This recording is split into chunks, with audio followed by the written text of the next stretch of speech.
Okay, so that clip was just me walking from my lab this morning to the gym, but now we're back home and I gotta take this exam for my Anthropology 140 class. The class really isn't that bad. Professor's super nice. All the questions are just given to you in class, and most of the class is just attendance grades anyway. So, gotta take that. Then I gotta do this reflection for one of my other classes, and then gotta work on the same report that I was working on. So it's been kind of a boring day so far, just a bunch of work. But we'll see where the day takes us. So yeah, you know, got a 96 on the exam, what can I say? Okay, so me and some friends have been playing this new game recently called Lethal Company. And right now I'm editing together some of like our funny moments that we had because I recorded it while we played it. You might have seen it before depending on like different things you might see on like TikTok or YouTube shorts or something. I think it's been getting pretty popular. You basically just like explore these different planets and like you have to collect stuff without monsters coming to get you or something. I'll put like a clip in here of something funny that happened. What is that? What is it? Oh! Mine too.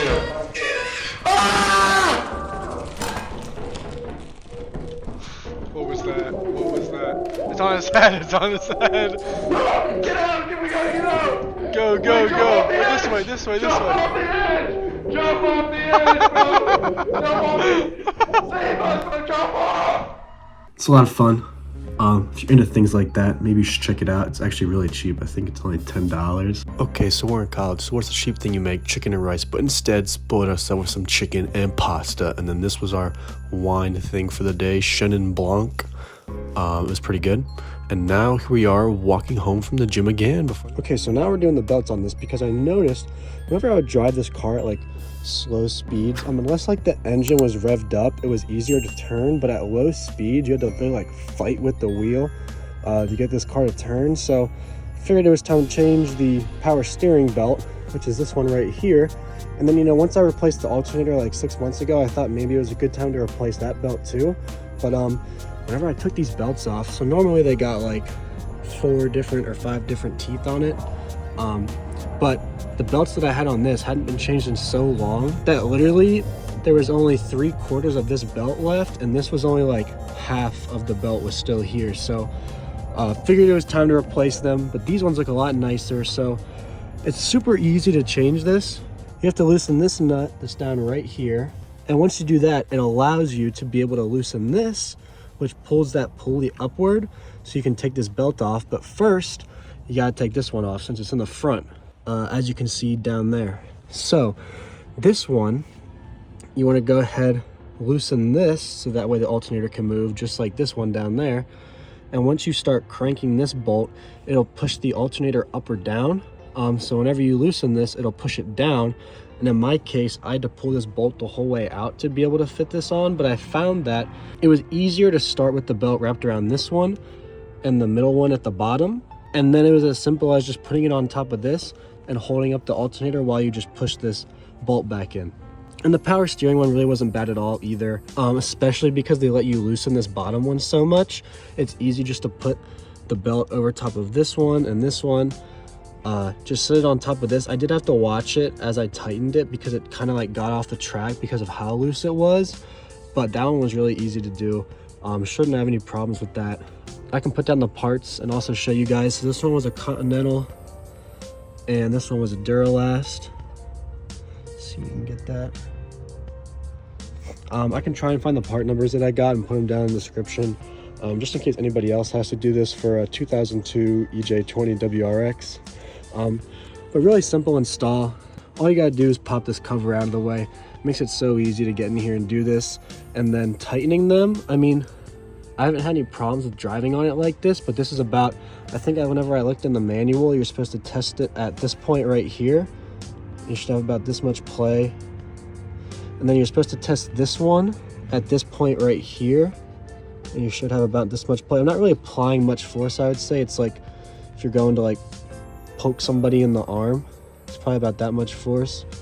But yeah, so with this, I mean, Car's been driving a lot better with the power steering, and then I also just figured it was good to change the alternator belt just because it was like only 3/4 of it there, so it was probably more efficiently charging and all the electricals, you know, just in case don't have any problems working or anything like that. So yeah, got that fixed. The next things that I'm hoping to get fixed on this car are maybe not fixed, and one of them's fixed. So the first thing is this. Now tell me if this makes sense. Why would you put the hood latch right over top of the radiator like this? I guess you can like kind of grab it from there, but pulling it out of there isn't very nice, especially like if you have to work on it. Like if you try and touch this after you're driving the car, you like nearly burn your hand from how hot the radiator is. Maybe Subaru engineered it some way that I'm doing stupid, but I want to see if there's like something else that I can do to like hold it up. Like I know some people have put like the hydraulic ones on here, and I think that would be cool, but I don't know who at Subaru designed this. And the second thing is, I don't know if it's something wrong with like this part of the hood latch. I'm guessing it's something wrong with this part of the hood latch, but like there has been countless times where I'm like driving on the highway or something and the wind catches it and it pulls it up to like this point with like this gap in it. So I'm sitting there on the highway and the hood's going like this. So then I have to get out and stop on the side of the highway and like push it down, you know, and it's usually good, but I don't know, it makes me nervous because like it's already happened to me like a handful of times in the past couple of months. So I don't know, maybe it's something wrong with the latch, but that's something else that I thought I should definitely look at, because I don't know, I don't want to be driving on the highway and then whoosh, the hood flies off or something. So something else to look at. Okay, so the rest of the night it's just gonna be me putting this video together, and then after that we're gonna... Okay, so we got this wine advent calendar as a gift. What's today? We've gone through a lot. 19. We're on day 19. Because we have to start early because we won't be here to finish this for the rest of December, so we had to start early. What do we get? Matcha. Where's it from? Central Is that where it's Spain. from? Oh. So the rest of the night, we're probably just gonna drink that, watch a movie or something. Victoria's already asleep. And then, or maybe we'll play like some PlayStation or something. That's all we got for today. Thanks so much for watching, and we'll see you in the next video.